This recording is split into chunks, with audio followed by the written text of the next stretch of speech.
Well, governance in Africa is facing many challenges. Nations are struggling to stay united. Democracy is facing the constant threat of leadership. Our economies are struggling at the behest of poor governance. Poverty is increasing. Job losses are on the rise. Yet more than ever, these are the times when governance and leadership are of utmost importance. From the west to the east in southern Africa, the problems are different. The consequences are the same. On VSA Today, we continue our focus on governance in Africa. Welcome, I'm Sulaiman.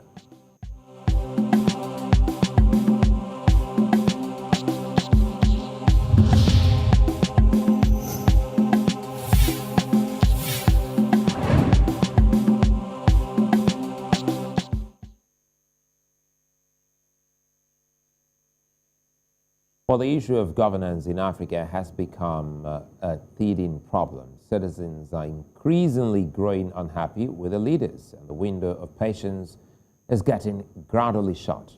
The political parties, largely supported by the people, are losing followers as their policies, practices, and purpose become increasingly questionable. In some countries, it's political high-handedness. In others, it's corruption. Some countries are struggling to deal with security challenges. Just last year, more than 200 people were killed as some South Africans protested the jailing of former President Jacob Zuma. Losses of goods as much as $1 billion were recorded.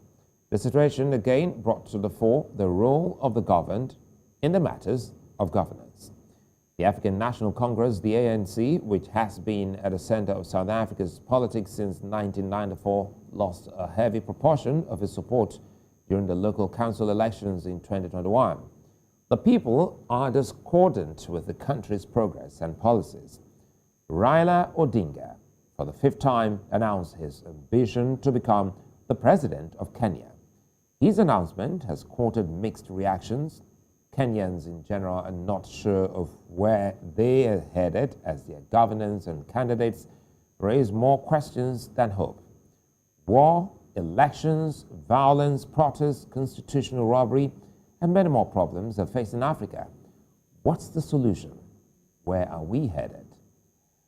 Excited to have Professor Macharia Munene, as a Senior Associate, Horn International Institute for Strategic Studies, Nairobi, Kenya, and Nonkululeko Moyo, political analyst at TNGO and UCT Political Science alumni South Africa, professor, and I think Moyo. I was going to ask which I should go with. Professor Moyo, thank you for your time, and apologies for stumbling and stuttering on that, Moyo.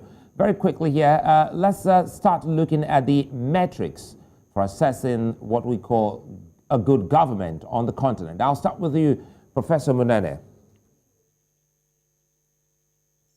Well, the challenge of good governance is work in progress.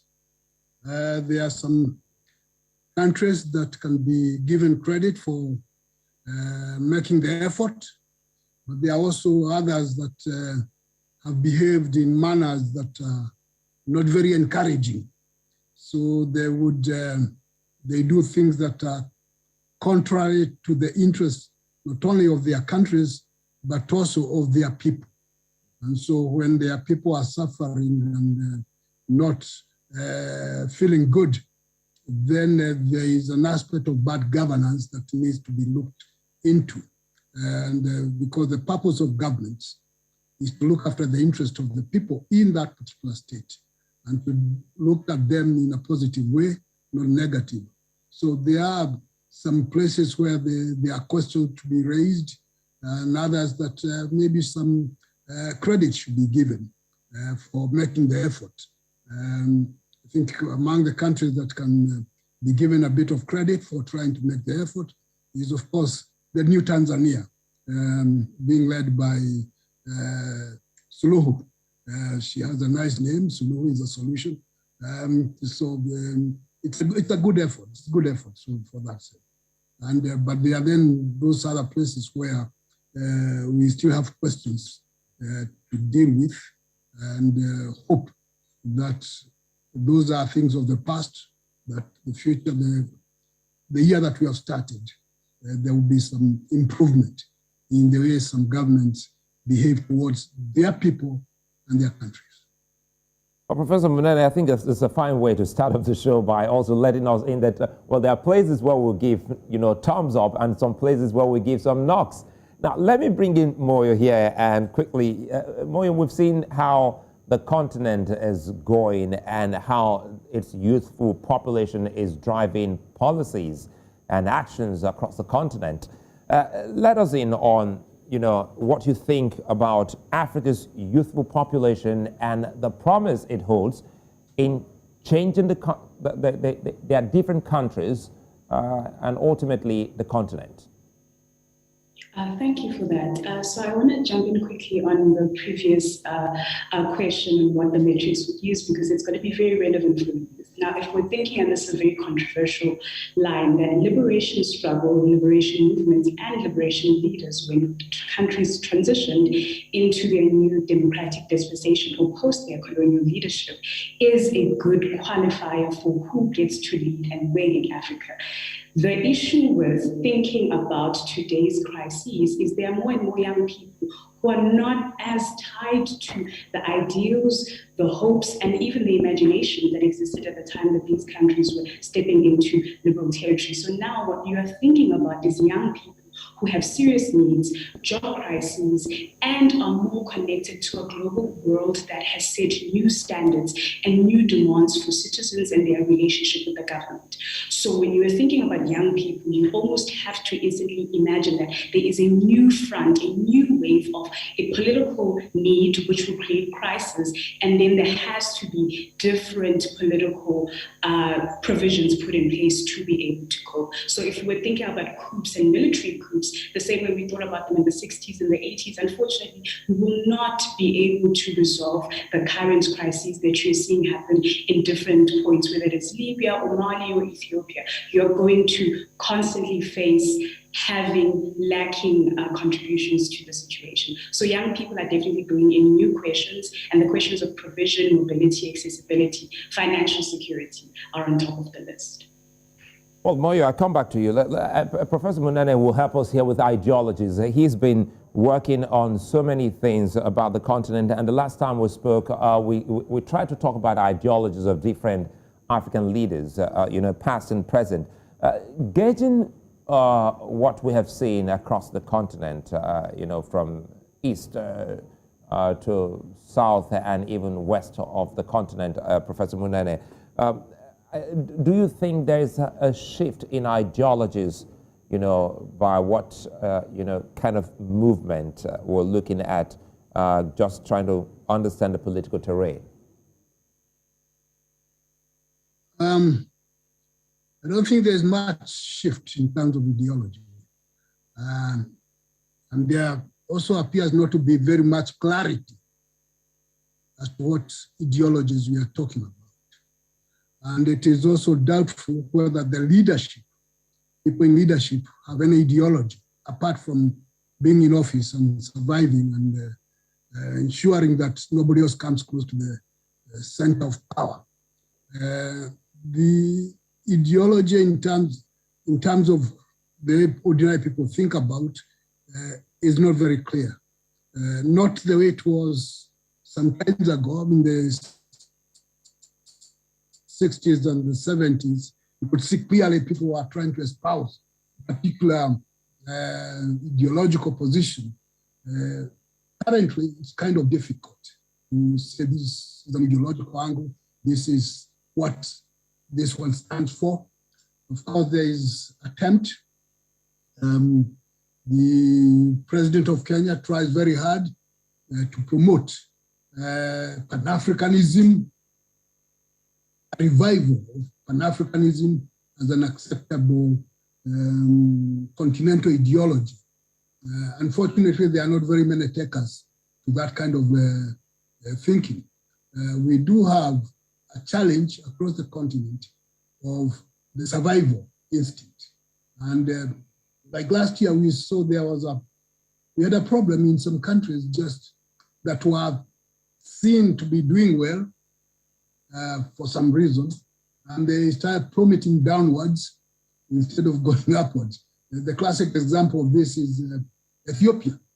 You had a prime minister who started very well with the Nobel award, and then everything went haywire last year. And so you look at it, say, why did it happen that way to a country that appeared to be so promising?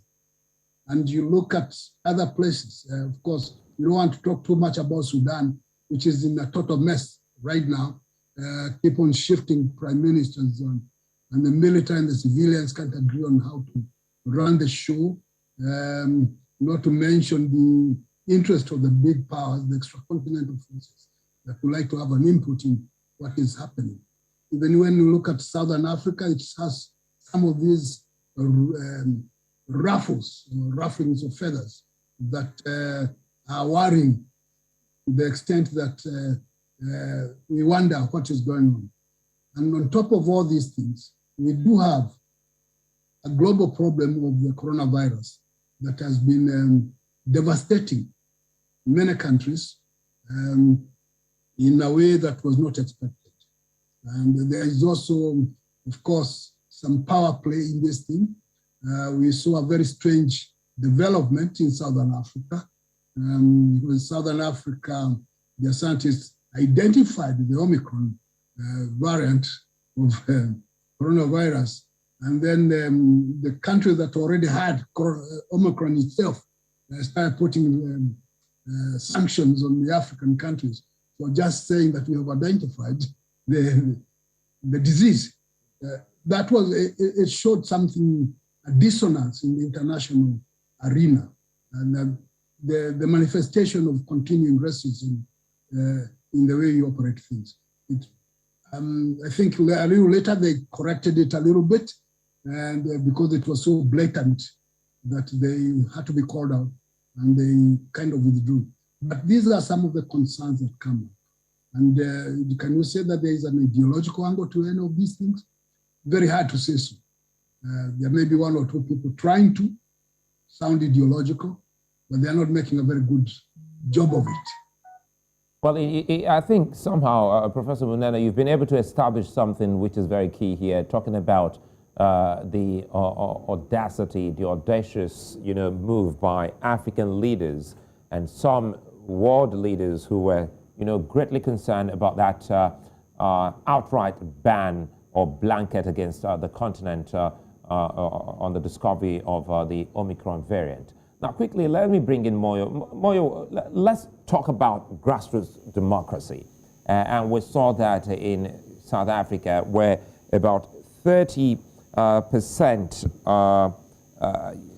that was a big one. Just 30% of eligible voters turned out to vote.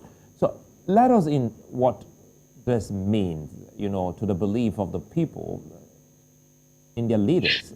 30%, that's an appalling rate if you put that on the scale.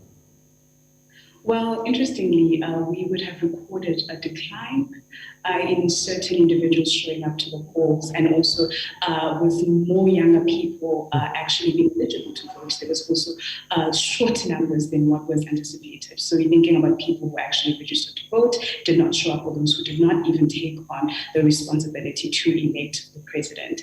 Above that, what we are almost inclined to think about when we think about South African democracy is whether or not the African National Congress, the sitting party, which has a liberating movement, so a liberation movement history, should or should not be assessed as the qualifier of whether or not South Africa is doing well.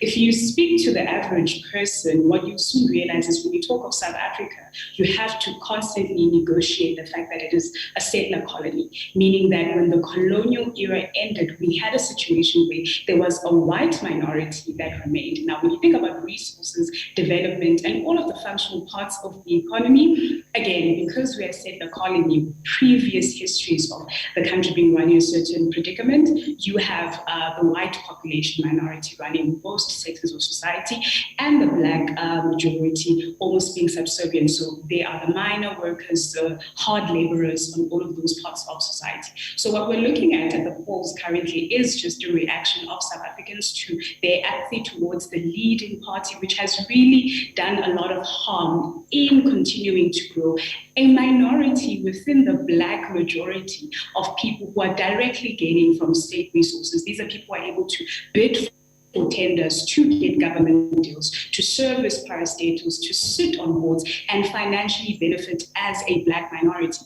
So in the Jacob Zuma situation almost turns out it is a direct contradiction. I'm not sure if we're going to cover that, but when you had poor people who had not been given enough to cope during COVID go out in looting in defense of a leader who represents the corrupt minority of Black bourgeoisies in the country, you almost don't even understand what the intentions of the people are. But if you follow that the ANC has always been a liberation movement fractured into two, with a bourgeoisie, the rich who were able to be educated, and the underclass that was willing to fight to leave the country, and Jacob Zuma informs that camp, then you understand why people will find themselves resonating with this contradicting figure who both represents the current corrupt age of ANC leaders, but also a historical face of those who were always going to fight for their place at the table once the ANC had taken over power. So we almost have to look at how the majoritarian party system works to favor how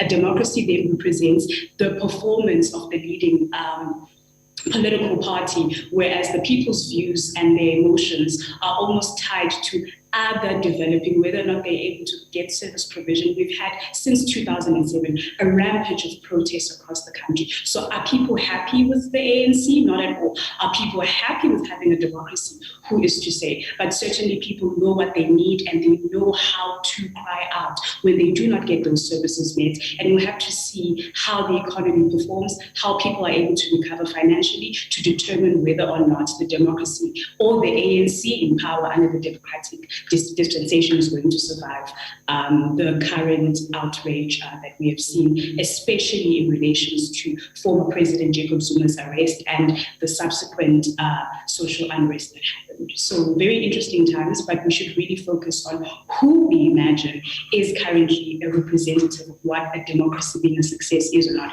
And it's the same thing that we think about Ethiopia. When you think of Ethiopia's success as tied to the presidential ability to have gotten the Nobel Peace Prize, we're shocked when the same person exhibits behaviors that are then undemocratic. So we imagine, how are we then going to assess whether or not Ethiopia is a thriving, a successful, or even stable democracy? So we should always imagine ourselves asking, who is the actor, the political actor in question, and how does that influence our own projected analyses of whether or not that current situation is a stable democratic process. And then obviously coups and military, which we're going to get into, are a very defined sort of territory. Once there is social unrest, whether it's military, militia, armies, we have a serious threat to democracy, which let me jump in here, Moyo, for a bit. Apologies for butting in, and this is to you, Professor Munene. Listening to Moyo, one of the key things, because she also went, she had to stretch it and asked a very pertinent question there, asking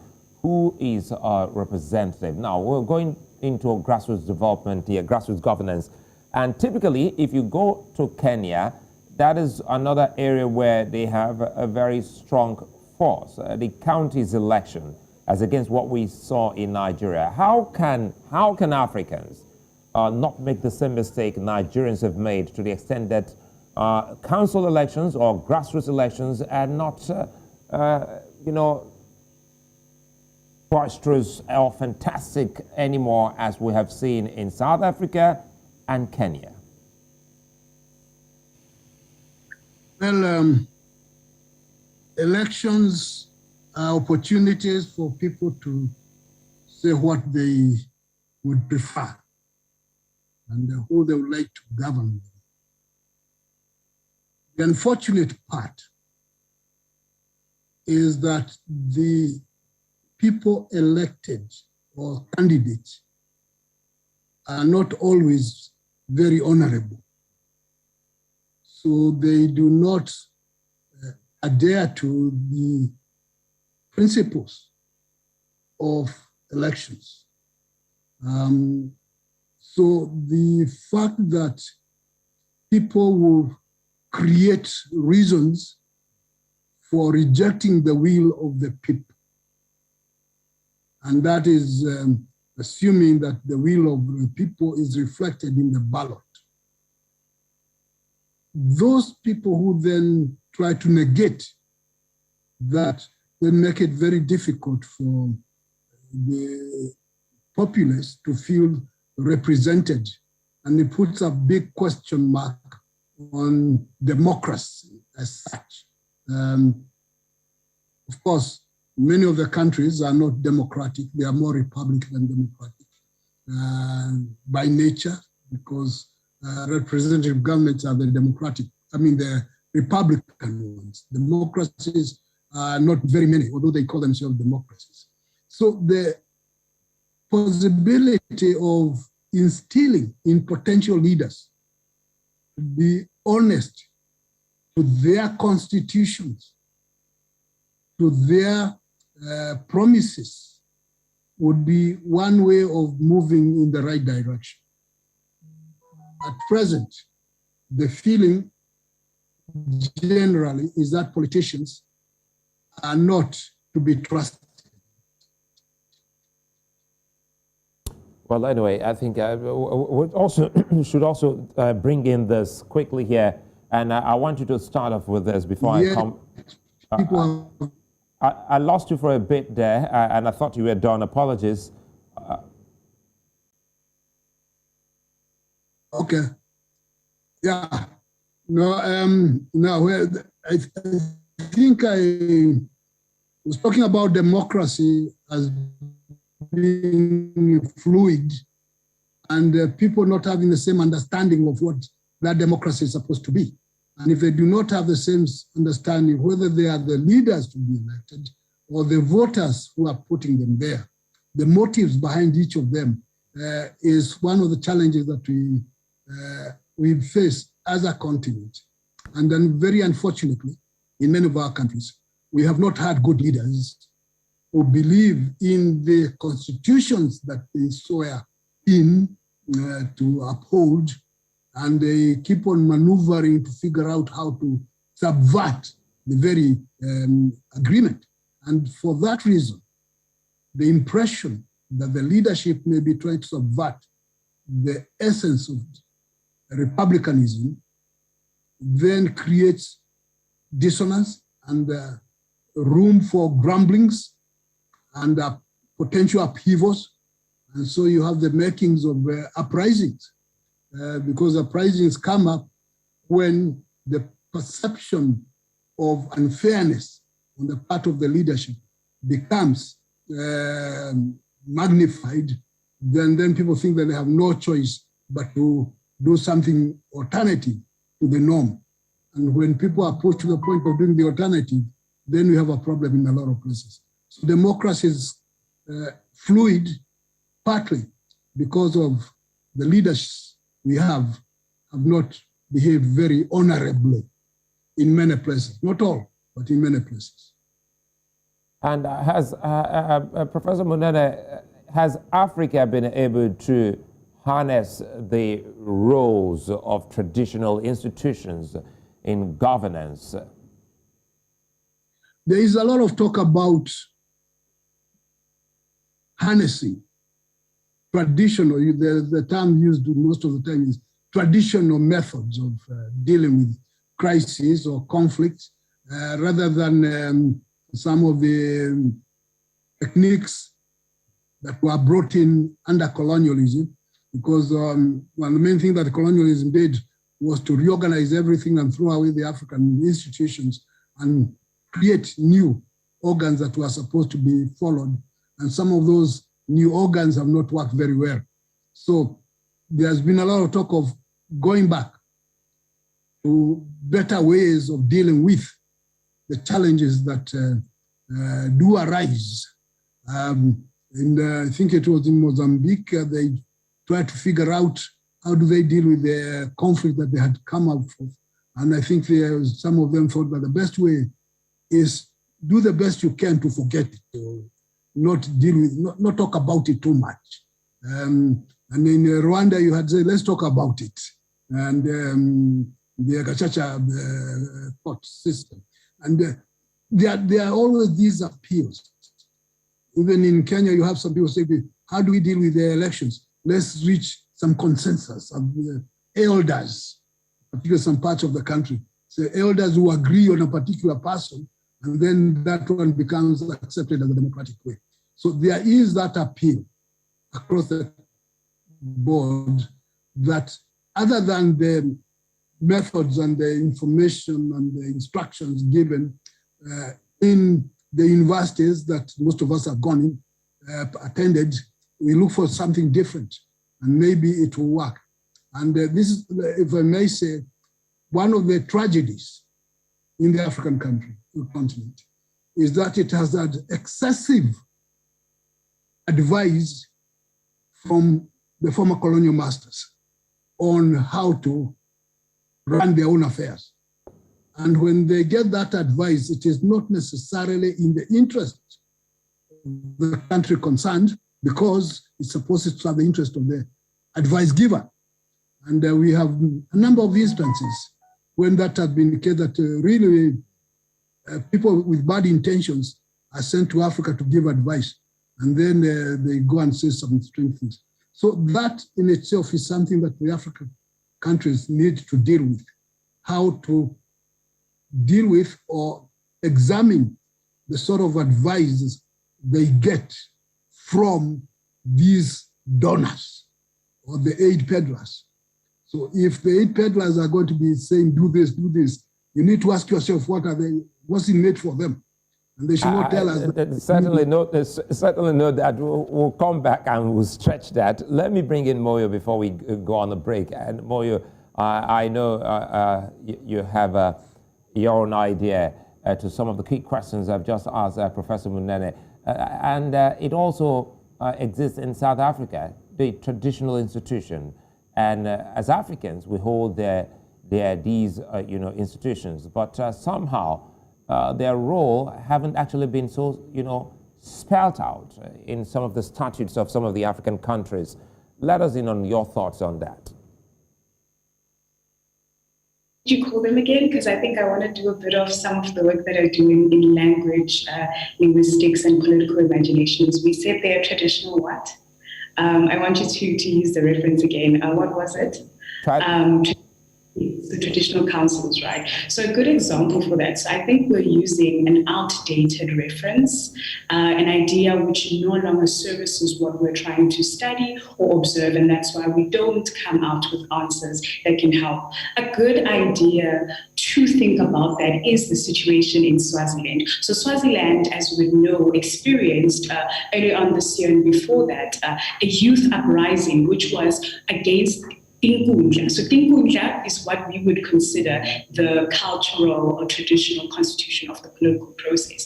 Now we imagine that people are no longer wanting traditional forms of leadership, and that is incorrect. What we are thinking about is identity politics. So if we were to change our framing of the conversation and said that we understand from a behavioral perspective that voters and citizens are always looking to elect, on the one hand, representation that is aligned with their identities. And then democracy has a responsibility, on the other hand, to ensure that there are institutions supporting whatever imagination the people had voted for through their constitutional leadership. Then we start to think of identity differently. We start to think of what people are doing differently. For instance, Nigeria and Libya or other territories which are in Africa, religious fundamentals will also be part of the conversation, because if people will not vote for Jonathan because Jonathan's religious appeals surfaced a certain part of Nigeria,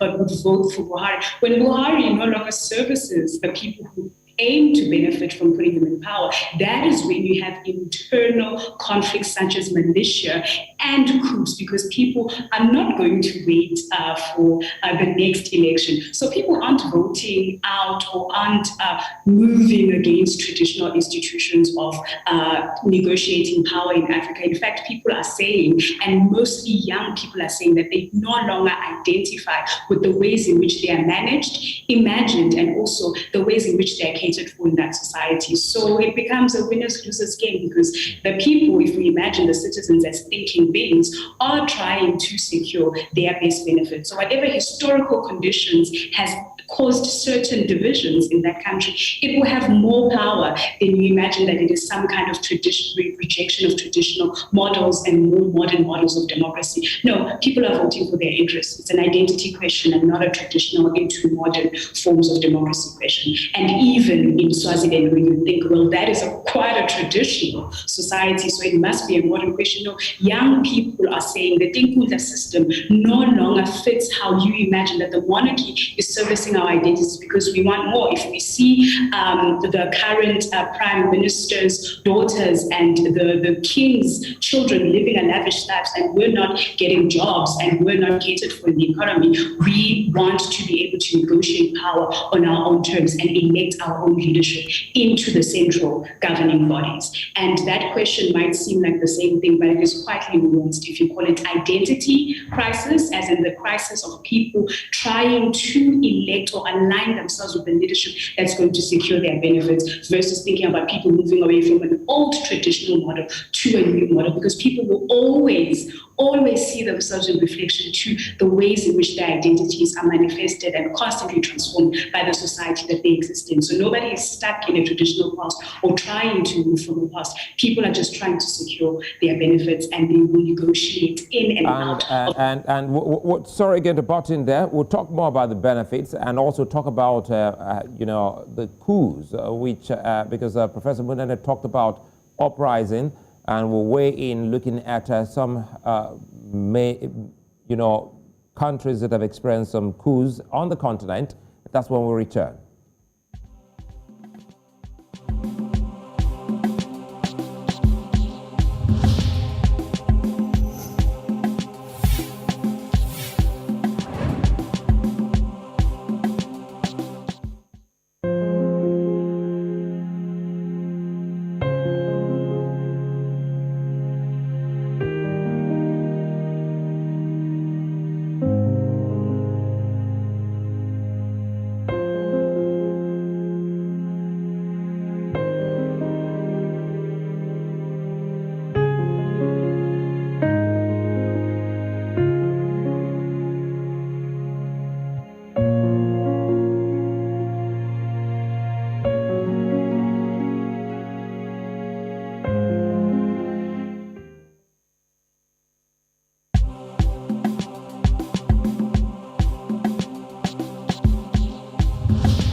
Well, if you just joined us, you're watching VSA here on News Central Television, and we're looking at governance on the African continent.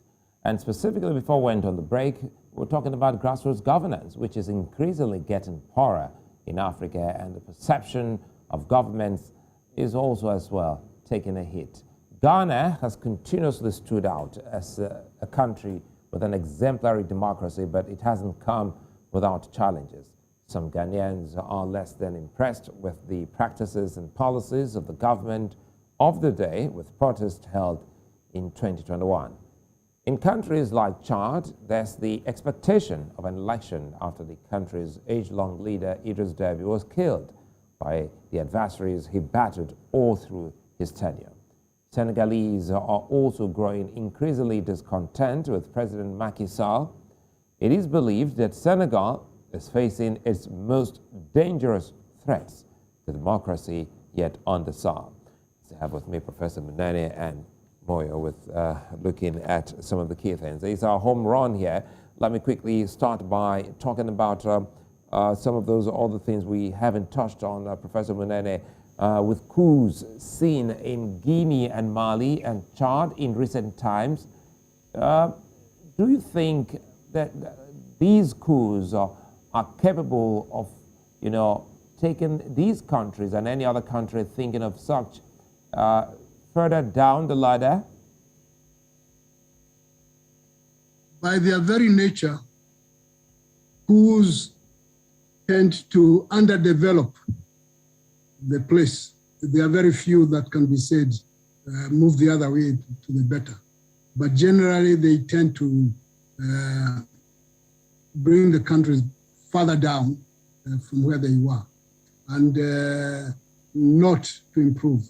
That is not to say that there are no coups that appeared to have made sense in the sense that the lives of the people improved, or the governments of the day had gone to the extent of destroying the country, and therefore the country needed some saving from some unusual quarters because the voting will not do it.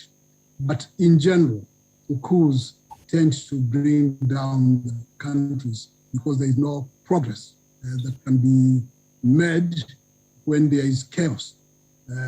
They create instability. If the coup plotters don't have their act together, they end up plunging the country into a civil war or various mini civil wars, which then have the effect of becoming transnationalized to the neighboring countries. And so you have all those wondering now, if it is happening there, is it going to happen here? It creates more concern in the region and not just the country concerned. So the various coups and coup attempts were not necessary for the benefit of the countries concerned or the people in those regions. They tended to draw the countries backward instead of moving forward. Let me bring in Moyo here. Moyo, you know, we've seen democracies that are more or less dictatorships in Africa. Now, does this reduce the belief of the people in a democracy? I mean, certainly we again have to go back to, we are not far from the liberation psyche, which is that people were freed through arms from oppressive governments. So when the new government, which is aligned with, the Darling references, and that's why President Mugabe, his soul rest in peace, was revered for so many years, even though he was rightfully charged for not being able to provide a fair and democratic dispensation for Zimbabwe post whatever election that he had decided he was going to stay in power until death. So people certainly did not vote for Mugabe or Abiy or whoever it is that they put in power so that those people retain the power and necessarily over time they put them in power so that they are able to secure their benefits. So people will not believe in democracy in so much as it allows, for instance, for presidents in certain countries to be able to change the constitution, to extend their presidential stays when they are able to rig elections and use existing government institutions to hold power, a power that does not benefit the people. So certainly, so long as people are not receiving their end of the bargain, they will not believe that a democracy is anything but a change of name for what is oppressive government systems. And Professor Munene, we've seen military rulers, as I said, in some rare cases, we've seen some amount of good. Is it safe also to say, for instance, we've seen military rulers switch to democracy on the continent? Typical example like Yoweri Museveni and the late Idris Deby. Is this a system that holds any good for the continent? Well, I guess the question that comes up, and one that has been raised in different places, is whether democracy is good in itself everywhere and to whom. And then the understanding of what that democracy is. We have had peculiar things, being told that a coup in some places is democratic because it serves the interests of the external powers. And so we are told that's democratic. So the understanding of this concept of democracy is an issue in itself. And when there is no consensus on what it is, then we have problems. So because it was portrayed as simply getting the votes, how the votes are obtained is not the issue. People vote and the votes are counted and then it is announced. The announcement becomes the real issue. not the voting or the counting in some other places. And we did see about 2 years ago, a bad example from the US about the whole thing of that democracy argument. When Donald Trump lost the election and refused to agree that he lost, and actually created almost a civil war in the country. So then they came up and said, what's going on here? And now, if that was to happen to an African country, maybe the hula baloo would have been even bigger. That it was, what do you expect out of the Africans? In that case, let me jump in here, Professor, quickly, so that we don't lose the thought of the Donald Trump US example. In that case, would it be safe to say the people, that's the American people, saved their democracy? So if that is, I want you to now link that to what we've seen in some parts of the continent. Specifically, we can also talk about what's going on in Sudan.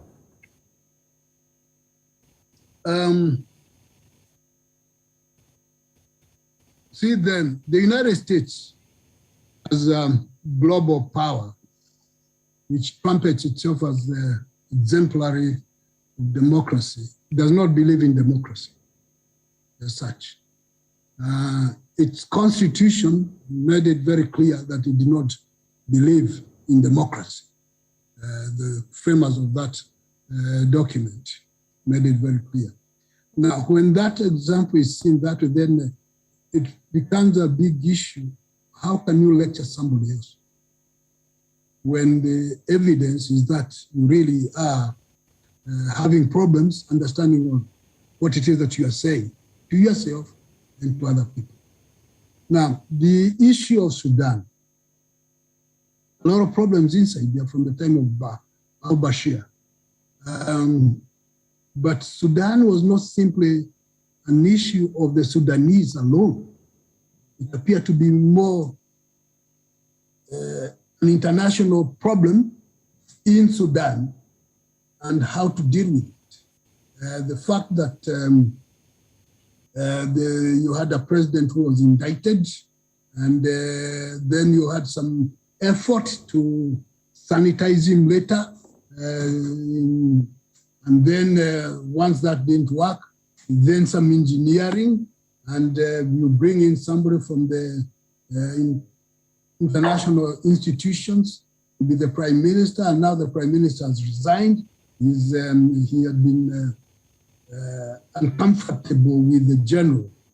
The linkages between the general and the World Bank IMF operating just could not mesh. And was it doing well for the Sudanese people? The place seems to be in a bigger problem. Instead of improving, it's getting worse in that place. And there are demonstrations on the streets almost every day, which is very disturbing and underdeveloping of the country itself. And it might then spread to Egypt, it might spread to Chad, which is already in problems. And there is concern it might go down to Southern Sudan and Uganda. Already Ethiopia is another case in itself. So the challenge of Sudan has bigger ramifications than appears to be the case. But it is not simply a problem of the Sudanese people. It is their problem, yes, but they are not alone in this. And so we have this, if they hold an election, which they probably should, it is not clear how it would go. And if it goes the way some people don't like, then it will be discredited and destabilized. There was an official in the West who said that the next time you press a country to have elections, you make sure that your side wins. How you make sure that your side wins in a foreign country is part of that challenge that Africans have to face and deal with, because sometimes elections in Africa African countries, and not just elections in that country, because the interest of the bigger powers is so apparent, so pronounced, that one wonders whether it is an election for that particular country, or is an election for the United Kingdom, United States, France, or whatever it is. And we have had instances when one of the big powers was the ones actually even guaranteeing the announcement of the supposed result. So it's a dicey situation that we find ourselves as Africans. Let me bring Moyo here. You've already established that, and Moyo, Professor Munene has said it's a dicey situation, but again, if you look at it, violence and conflicts no doubt threaten the development of many countries on the continent. Regional politics is very key here, and it is one of the precursors of these conflicts. How do you bring the conflicting structures together, looking at what has happened in Sudan? Now the Prime Minister has left the government, leaving an all-military government in place. Now, certainly, I think when we evaluate whether or not how are we going to even accommodate the fact that coups, military takeovers are quite a frequent form of political transition in Africa. I think one of critical ways in which I've thought about this for as long as I've studied politics is a quote that said that if you gave a man a gun and not ideology, you had a potential criminal. So if we're very honest about whether or not we can accommodate a radical, because for some territories, let's think about it, it is quite important to acknowledge that if Mugabe has been winning elections for almost how many decades, there must be a justified overturn within the country to try and secure different governance, a governance that's going to secure the interests of the people, as I've made that point earlier on. But revolutionary change is not a means that can evaluate an end. It is an end in and of itself. Once political power has been wrestled through violent means, we have to ask different questions. So the only legitimate violent takeover or removal of a dictator would be one that would be followed by free and fair elections, and elections that are able to account for all of the ways in which the previous government was justified to have been removed. Now, we do not see these successions because we have criminals who are trying to secure rulership over state resources to ensure their own benefit. And we should not be two ways about that. But secondly, we have regional bodies that are not acting in the favor of Africans, not making decisions or directing resources in ways that they should.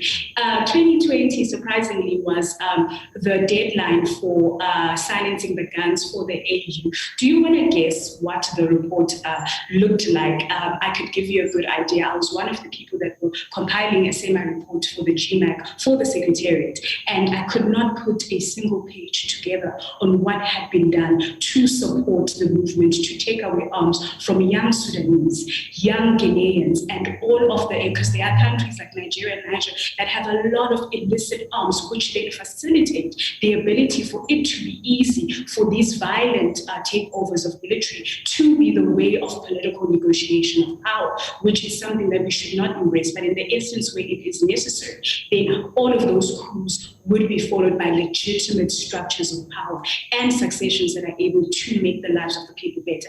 Is that what's happening? Is that what's going to happen in Sudan? Certainly, I do not believe so.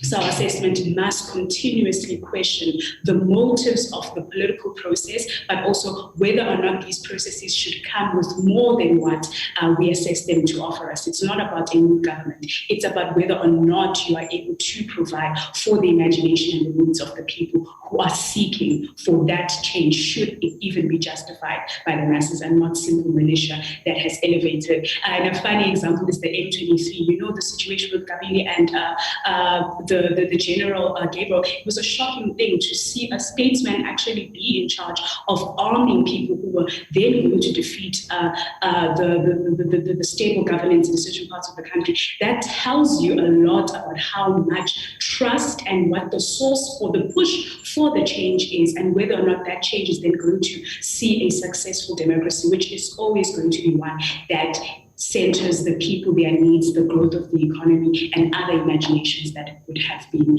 discussed on or agreed upon in the policy phases of choosing leaders. Well, Professor Munene, let's close on this, and let's see if we can go back in time, specifically 2010. I still recall that meeting at the African Union in Uganda when late Muammar Gaddafi spoke to journalists. He said specifically that his dream of a United States of Africa was still alive, and he was looking forward to that. Do you think the AU, or bringing African leaders together, to have some kind of objective conversation, will further help reduce coups and bring the much-needed development on the continent? I think the dream is still there and it's good. And maybe that's why Gaddafi died, for having such dreams. The issue is for the various African countries to re-examine themselves, each of them to re-examine themselves, and remove some of the obstacles, communication, travel, trade obstacles. There are too many of them, that we continue to trade better with European countries than with fellow African countries. That's an obstacle in itself, the visa regimes and such things like that. So the dream of activating Pan-Africanism into something beyond the political rhetoric is something that can be worked on by committed people all over. But to do that properly, I think there is need for re-examination of the educational systems in the African countries. It so happens that we have deliberately ignored those subjects that reinforce the identities of a people, their cultural, their historical background, and their knowledge of national interests. We have too many people in positions of responsibility who are ignorant of national interest and of continental interest. And if we can clear that, then it will be possible to really do something about the African Union and remove the cobwebs that hinder progress towards that. So the answer, yes, it is possible, but it will take some serious effort from all sides to actualize it and to realize that the opponents who don't want that to happen are more than the ones who are saying that. That's what it is, but it can be done. With some I think that's a fine place for us to leave it. It can be done. It's good to be optimistic. At this point, I'd like to thank you both, Professor Macharia Munene and Nono Kululeko Moyo. We hope to see better governance on our beautiful continent soon. Thanks for staying with us. I'm Sulaiman. Bye.